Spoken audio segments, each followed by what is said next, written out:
یار بی وفا، رسم دوستی این است؟ خداوند جناب آخناتون را به سلامت بدارد.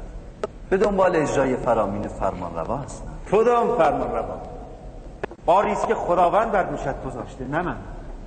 فرمانروای حقیقی اوست و اوست که تو را برای نجات مردم مصر گسیل داشته است. این عروس مهربان ما چگونه؟ سپاسگزارم عالی جناب، خوش آمد. چه عجب جناب یوزارسیف دوستان قدیم را هنوز به خاطر می آورند. فراموشی رسم ما نیست. به حضور رسیده ایم که فراموش نشویم. آمدم تا پاره از مسائل جاری مملکت را به عرض برسانم. حتما مسائلی در خصوص ساختن سیلو و ذخیره گندم، یا شاید در خصوص نیازمندان و کشاورزان و یا در خصوص کاهنان و خودکامگی هایشان. یک خادم جز اموری که به او سپردن کار دیگری ندارد. بیشک اینها مسائل مهمی است. مسائل جاری مصر بماند برای بعد. ما امروز برای شما خوابهای دیگری دیده ایم. ولی من از ذخیره سازی گندم، ساخت سیلوها و دسیسه های کاهنان مطالبی دارم که باید به عرض برسانم. من اطمینان دارم که شما هم از عهده امور جاری برمی آیید، هم از عهده کاهنان و دسیسه های آنان. به این امور بعداً هم می توان پرداخت. شما برای آمون و کاهنان معبدش نقشه بکشید، من و جناب آخناتون هم برای شما. بیهوده ذهن خود را مشغول نکنید. ما تصمیم گرفته ایم تا شما را از این تجرد و تنهایی بیرون بیاوریم. پس موضوع این است. تاکنون به ازدواج فکر نکردم. من پیشنهاد میکنم از امروز به بعد حتما به آن فکر کنید.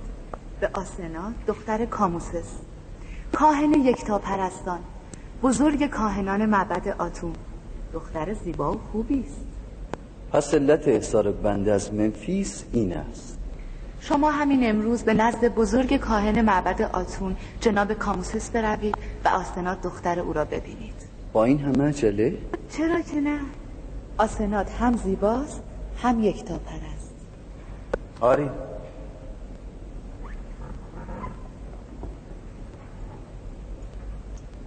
تو باید هرچه زودتر ازدواج کنی.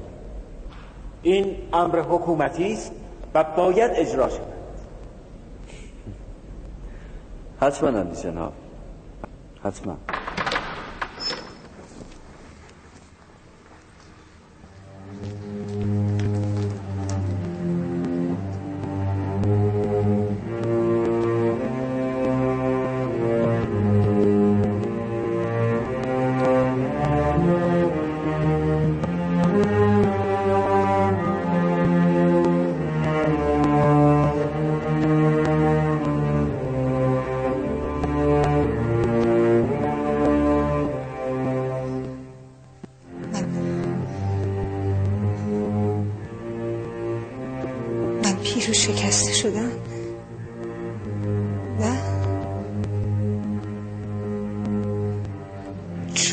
چهره و پیشانیم رو دیدم،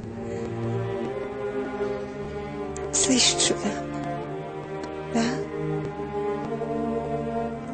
اما هنوز وجاهت و بزرگی در چهره شما هست. یعنی یوزارسیف رغبت میکند نگاهم کند؟ شما هنوز مهربان و دوست داشتنی هستید بانو، نگران نباشید.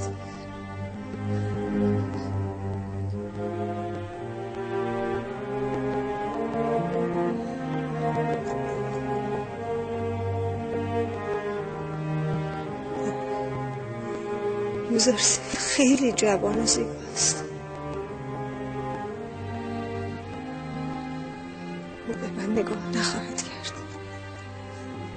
15 سال گریه و زاری سنگ را ذوب میکنم. تو که جوانیت را برای یوزارسیف دادی. جوانیم را برای یوزارسیف دادم. ای کاش جانم را میدادم. درد من این است که او نمیداند در فراقش من چه میکشم. ای کاش میدانست، ای کاش میدانست.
چهرهش معلوم نبود.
دیشب غم عمیقی در چهره تو مشاهده کردم. علت آن غم چه بود؟ غم دوری از پدر. ای کاش او را در کنار داشتم. نزدیک به 30 سال است از او دورم و هر لحظه روحم به سوی او پرواز میکند. مگر او کجاست؟ چرا به دیدارش نمی روید یا او را نزد خود نمی آورید؟ ما اهل کنعانیم. تا اینجا 1 ماه فاصله است. بارها خواستم به دیدارش بروم یا او را از وضع خود باخبر کنم، اما هنوز زمان آن فرا نرسیده. هنوز مردم مصر من نیاز دارند و هنوز در معرض خطر هستند. گرسنگی روح و جسم مردم مصر را تهدید می‌کند و من برای آنان کاری نکردم. ایمان دارم که با پرداختن به پدر و بستگانم از انجام درست وظیفه غافل شوم و مأموریتم ناتمام بماند. در نهایت چه؟ آنها پدر و بستگان شما هستند. باید در کنار شما باشند. روزی آنها به مصر خواهند آمد، اما تا آن روز درد فراق را باید تحمل کرد. نگرانم که اگر پدر را بر احوال خود باخبر کنم، پی به خطای برادرانم برده نفرینشان کند، به خصوص که میدانم هنوز بنی اسرائیل متنبه نشدند. تا اراده خداوند بر این هجران است، من نیز صبر خواهم کرد. فرمودید بنی اسرائیل؟ اسرائیل کنیه پدرم یعقوب نبی است. به من و برادرانم بنی اسرائیل نیز میگویم. گویا نبی خدا از برادران خود یعنی بنی اسرائیل گزندی دیده که از یعقوب نبی پوشیده است. میتوانم علت را جویا شوم؟ بعداً خواهی دانست. میدانم شما مردان در صندوق سینه خود رازهایی دارید که رغبتی برای افشای آن ندارید.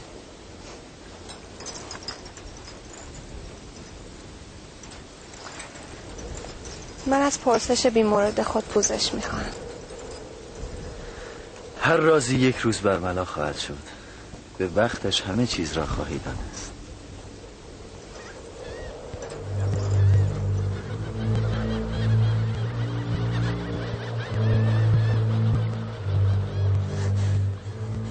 سالها پیش به تو گفتم که یکی از ساحران معبد پیشگویی کرد که یوزارسیف آینده و ایمان تو را به خطر خواهد انداخت. یوزارسیف را فراموش کن. این را بارها به تو گفتم، تو اهمیت نداری. زندگی خود را در راه یوزارسیف هدر دادی، اما چه حاصل؟ این عشق ویرانگر را رها کن.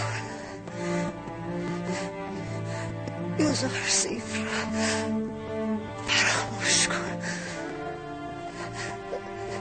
به فکر خودت باش. مواظب زلیخای من باش.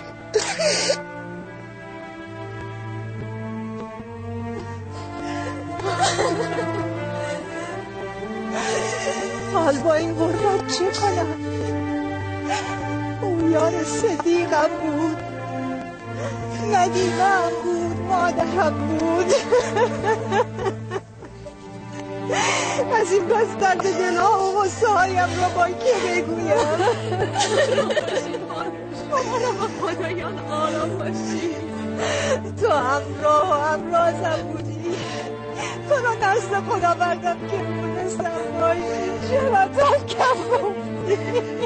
کمی تحمل داشته باشید، بس کنید. درد فراق یوزارسیف مادرم بود. همه مرگ کاری ماما هم افسوده شد. خدایا کجایی؟ چرا مردودتر از کاری ماما؟ ساکت‌تر از او فقط من دو هم نظاره میکنی؟ چگونه تحمل کنم؟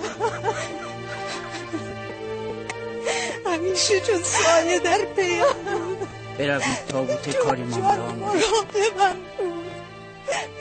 من میخوفتم و اون نگهبانم بود.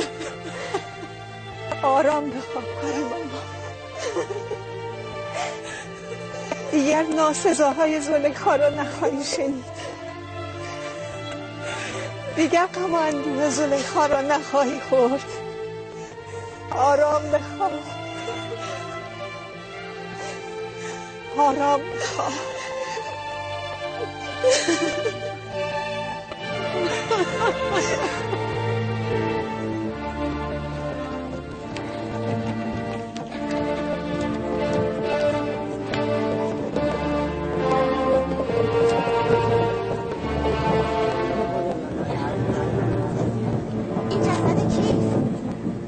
کاری ماما. بیچاره کاری ماما. چه مظلومانه. بزرگ قصر زلیخا بود. چه شأن و شوکتی داشت.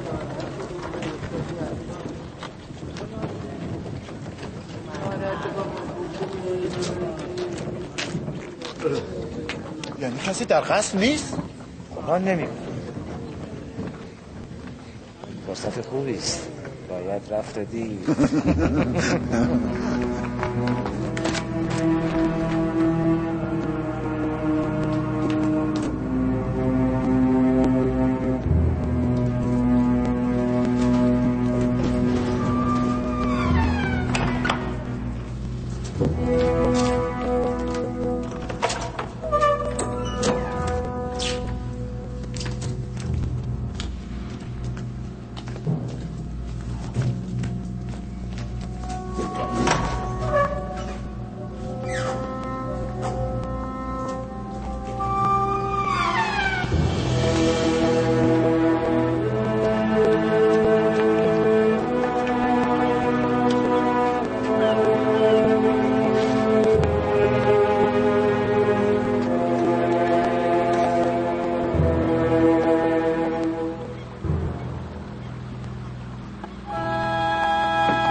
حیف نمیتونم.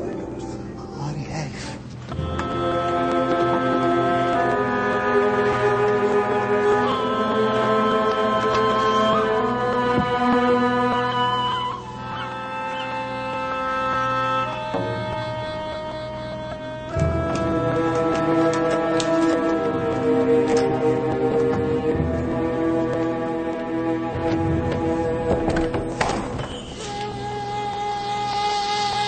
شما بازگردید. در قصر کسی نیست.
دعوا.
اینجا هیچ چیزی نیست.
اکنون به او چیزی نگویید.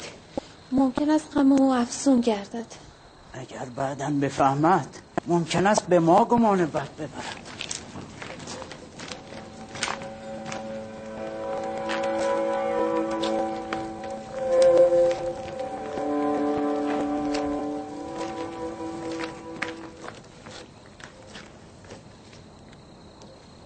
چه شده؟ چرا اینجا ایستاده اید؟ خبر بدی برای شما داریم بانو. یعنی اتفاق بدی رخ داده؟ در قصر دزدی شده.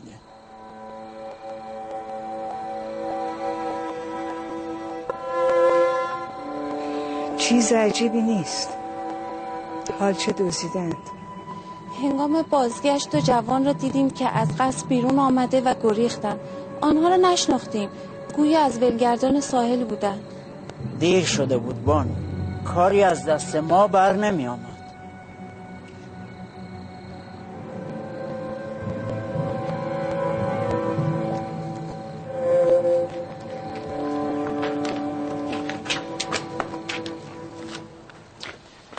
یکی از ما باید در قصر میماند. آری، اینجا را نباید تنها گذاشت.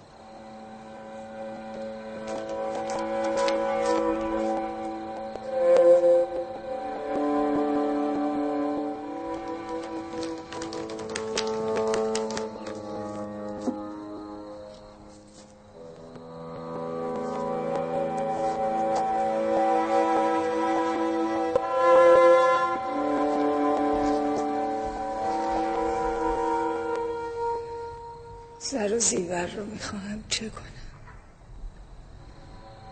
خود را برای که بیارایم؟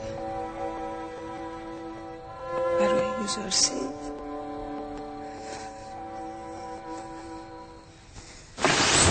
چرا یاریم نمی کنی؟ تو مگر آمون خدای بزرگ مصریان نیستی؟ مگر من الهه معبد تو همسر تو نیستم؟ تا کی میخوایی فقط نظاره‌گر باشی؟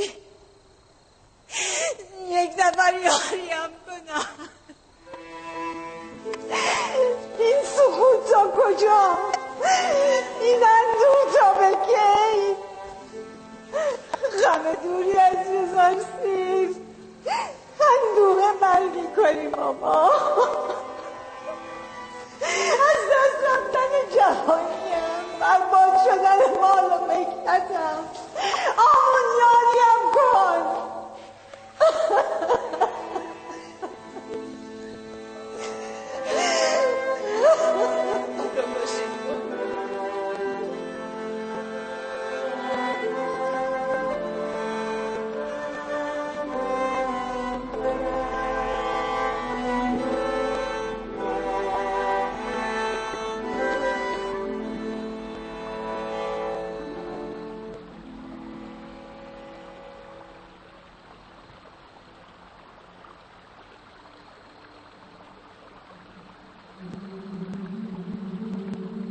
یوزارسید،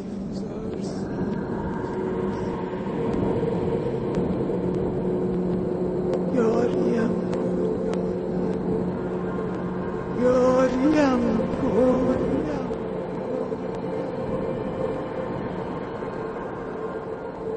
یوزارسید،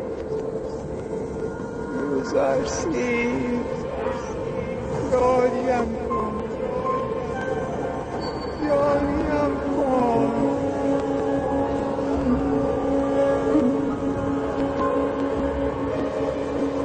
نام تو چیست؟ چرا حرف نمیزنی؟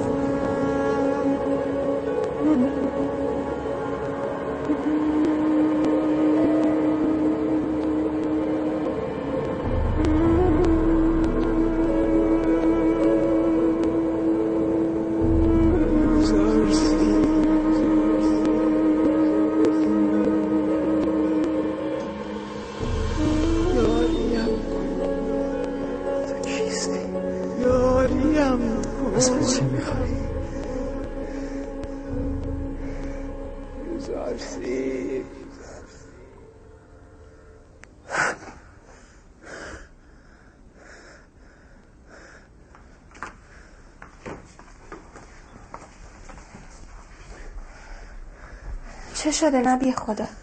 باز همان پیرزن را دیدم. او استمداد می‌طلبید، اما من نمیدانم او کیست. یعنی نمیدانم چگونه باید او را بیابم. اسرار خوابها بر نبی خدا پوشیده نیست. اگر چهره آن زن را نمیبینی و موفق به شناختن او نمیشوی، حتما صلاح نیست. او کمک می‌طلبید و دست به سویم دراز کرده بود. اگر او نیازمند بود، خداوند شما را به سوی او راهنمون میشد.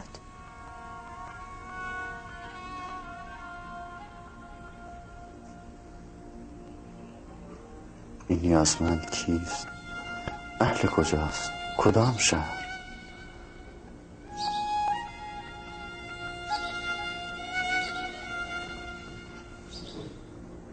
کجا به دنبال او باید بگردم؟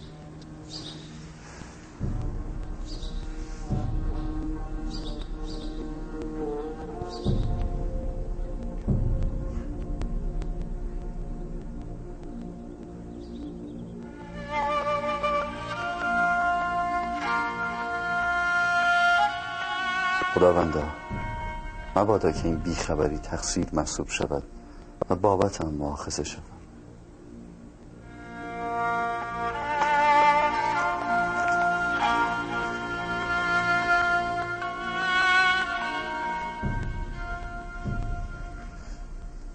گمان نمی کنم از زمان صدارت بر مصر هیچگاه سیر غذا خورده باشند. بیم آن دارد که گرسنه‌تر از او هم در این شهر باشد و سیری شکم موجب غفلتش از گرسنگان شود.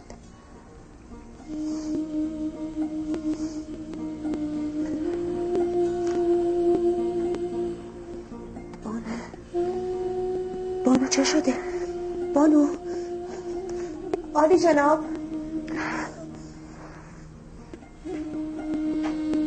چه شده؟ آیا نزدیکی است؟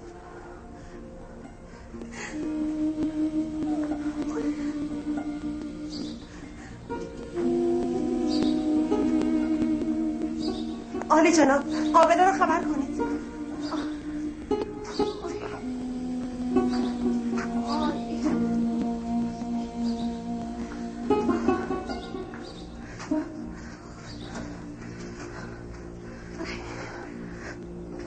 کمی تحمل کنید بانو، قابل همکنون خواهد آمد.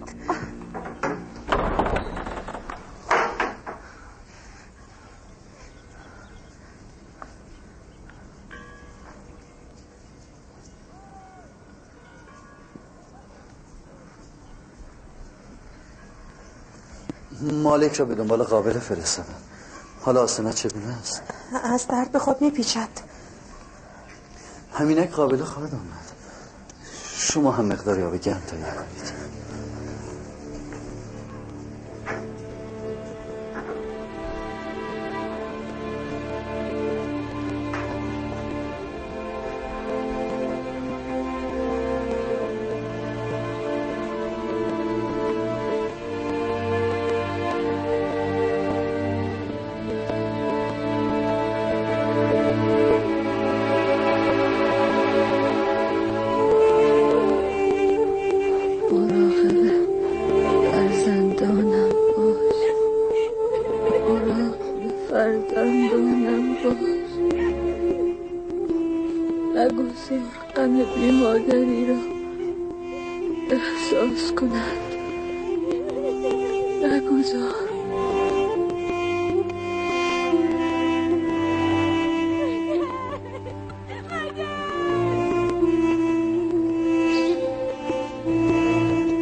درود بر عزیز مصر یوزارسیف حکیم. درود خداوند بر شما. نگران نباشید جناب یوزارسیف، به من اعتماد کنید. بانو آسنات کجا هستند؟ با من بیایید.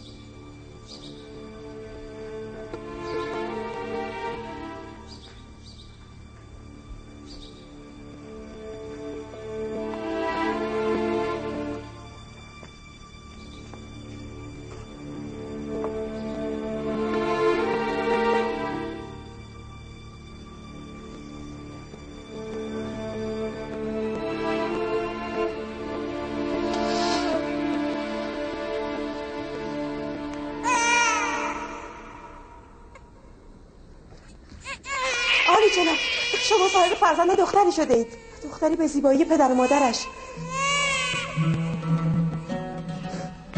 حال آسنات چگونه است؟ او سالم است؟ حال هر دو خوب است. به یقین قدوم او مبارک است.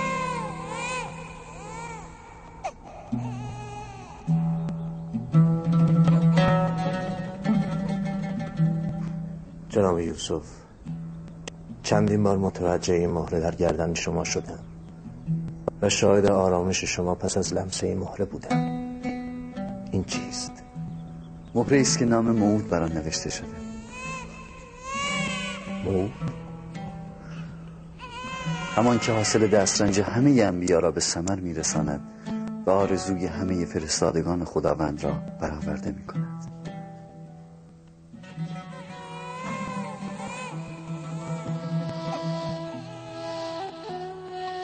ای کاش پدرم اینجا بود و اولین فرزند مرا میدید.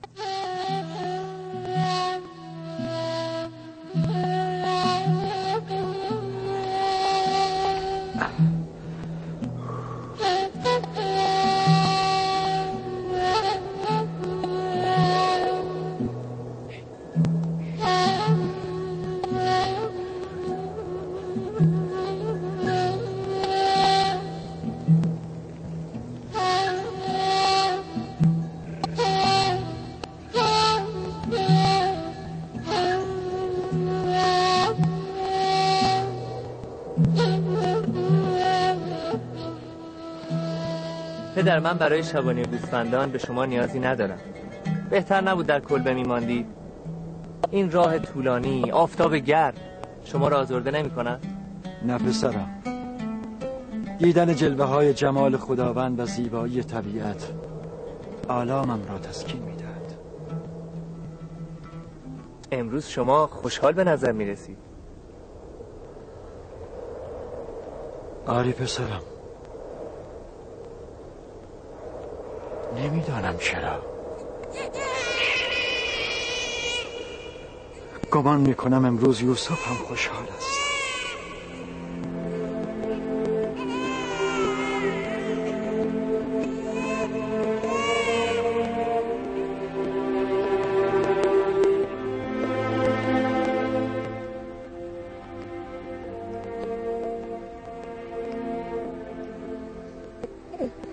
خوش آمدی دخترم. من تو را منصه می نامم، یعنی فراموشی آور. تو آمدی و من همه غمهای خود را فراموش کردم.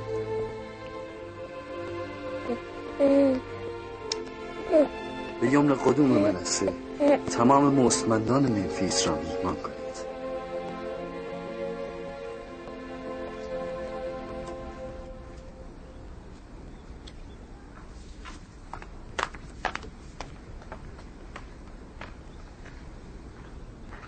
ماما، تیامنی هستم بانو.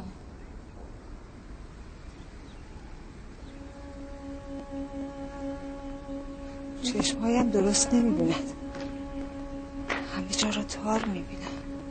از گریه زیاد است بانوی من. چرا این همه گریه میکنید؟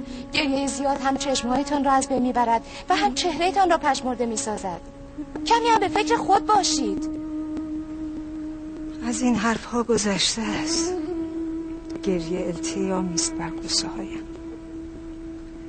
اگر گریه نکنم دیوانه خواهم شد. چه شده؟ باز کجا می روید بانو؟ تا اسکله کنار رود نیل همراهی هم می کنی؟ می خواهم از رودامون سراغ یوزارسیف رو بگیرم. من که نمیتوانم مانع شما شوم، تنهایتانم که نمیتوان رها کرد، پس باید به اجبار همراهیتان کنم.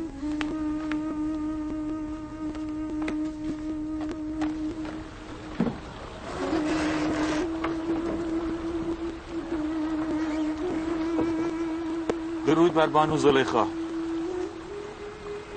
رودامون را کجا میتوان پیدا کرد بورنابوریاس؟ شامات. او به همراه سردار هرمهوب برای دفع تجاوز هیتی ها به شمال مصر رفته است. نمیدانی کی باز میگردم؟ نه، معلوم نیست بانو.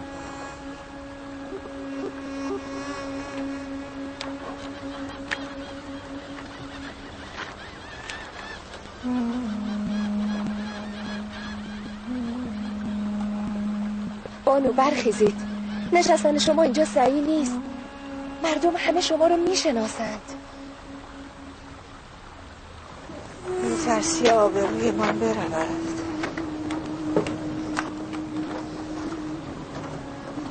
مگر آبرویی هم برایم مانده؟ داستان رسوایی من ورد زبان خاص عام شده.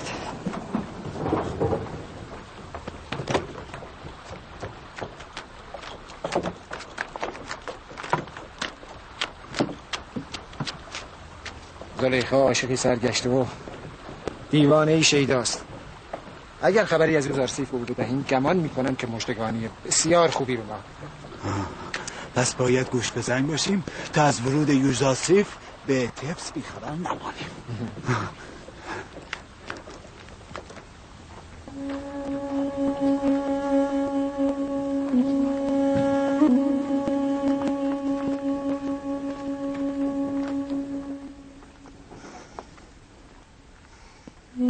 بیچاره زلیخا.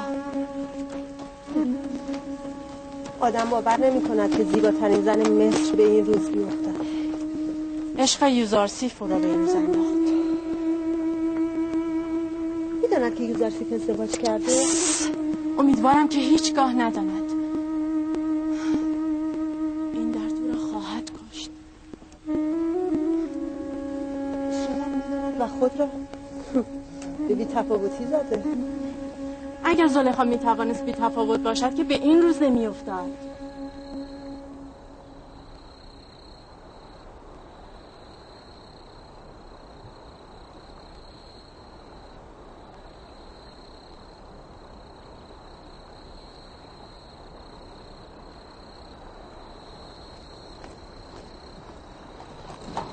مرتب بیستی. آماده باشید.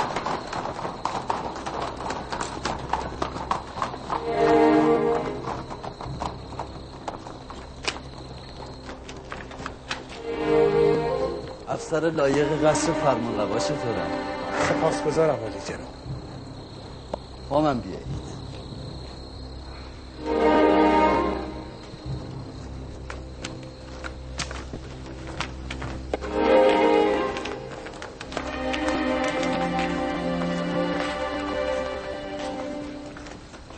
عزیز مصر یوزارسیف بزرگ نابهنگام به قصر وارد شدند. خواهی دانست. اینا روس و آشپز قصر را نزد من میخواد. اینا روس و آشپز قصر را خبر کن. اطاعت. بگویید مشعل‌ها را روشن کن. عجله کن سرباز. مشعل‌ها را روشن کن. اگر اجازه دهید جناب فرمانروا آخناتون را بیدار کن. نه نیازی نیست. اینک خودشان بیدار میشه. نگفت با ما چه کار دارند؟ نه فقط گفت عجله کنید.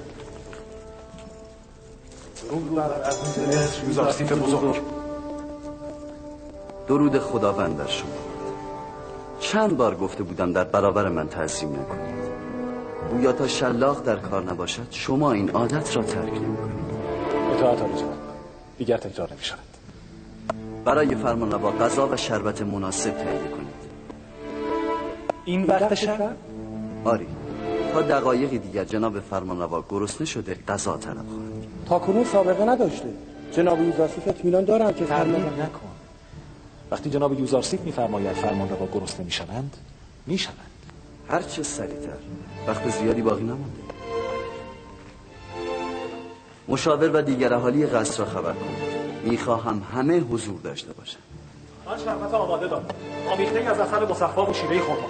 نیمی از غذای شب هنوز باقی مانده. با قدری میوه آماده کنم کفایت میکنه؟ همین ها کافی است. فرمانروا این وقت شب بیش از این را توقع ندارد. این یعنی فرمانروا امر مهمی دارد. چه گرسنگی بی‌موقعی. تا کنون سابقه نداشته. پیش از خواب غذا تناول کردیم. نکند بیماری آرزتان شده. میخواهید سینوحه را خبر کنم؟ نه نیازی نیست. میدانم این ظرف دلتنها از گرسنگی است.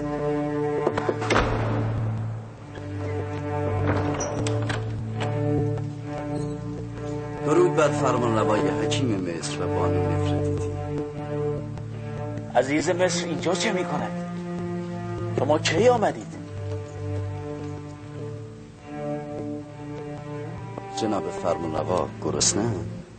چیزی نمانده از گرسنگی تلف شوم. شما از کجا میدانید؟ امشب آغاز قحطی 7 ساله مصر است و نشانه آن گرسنگی غیر منتظره جناب فرمانرواست. شما از کجا دانستید؟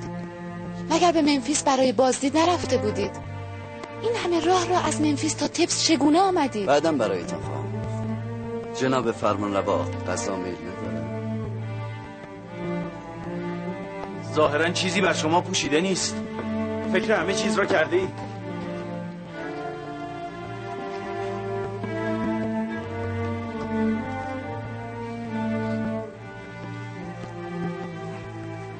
امشب آغاز قحطی 7 ساله مصر است. از فردا مردم مصر باید صرفه جویی را آغاز کنند. من آمدم که این خبر را به شما بدم. هر اقدامی لازم می‌دانید انجام دهید. از خداوند متعال مسئلت داریم که یاری من کند تا این قحطی بزرگ را به بهترین وجه ممکن مهار کنیم.